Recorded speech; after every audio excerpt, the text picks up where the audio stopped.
ve Granikos da koşu için yerini aldı. Beyaz bayrak havada, start verildi ve 5. koşu başladı.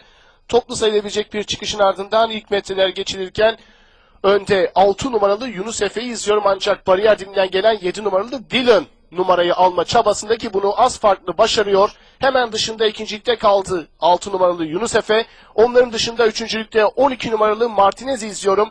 Öndeki bu üçlünün 3 boy kadar gerisinde dördüncüyle 2 numaralı Granikos sokuluyor. Granikos'un 1,5 boy kadar gerisinde bariyer dibinde 10 numaralı Ardacan 5.likte.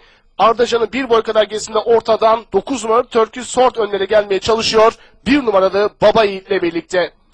Son 800 geçilmek üzere 7 numaralı Dylan fark işini 3 boya kadar çıkardı. 6 numaralı Yunus Efe takibini sürdürüyor. Hemen dışından 2 numaralı Granikos da 3.lükte yer tuttu. Onun 3 boy kadar gerisinde 4.lüğe bariyer dibinden 10 numaralı Ardacan sokulurken geriden Turkish Sword'un da çabalarını izliyorum. 12 numaralı Martinez ve 1 numaralı Baba Yiğit'le birlikte bariyer dibinden 3 numaralı Wind of Copperland'e gelmeye çalışıyor. 7 numaralı Dylan son 400'ü rakiplerine geçmeyi başardı. Ortadan 10 numaralı Ardacan yüklendi. Şimdi buralarda farkı kapatma çabasında yine de 7 numaralı Dylan koşun lideri. Ortadan Ardacan gelmeye çalışıyor. Son 200'ü 7 numaralı Dylan önde geçmeyi başardı. En dış kulvardan Hayri Baba'nın içeriden 1 numaralı Baba Yiğit'in atakları var. Son metrelerde Hayri Baba ve içinden Baba Yiğit gelmeye çalışıyor. 7 numaralı Dylan koşun lideri, dışarıdan Hayri Baba ve Baba Yiğit geliyor değerli izleyenler. 7 numaralı Dylan kazandı mı?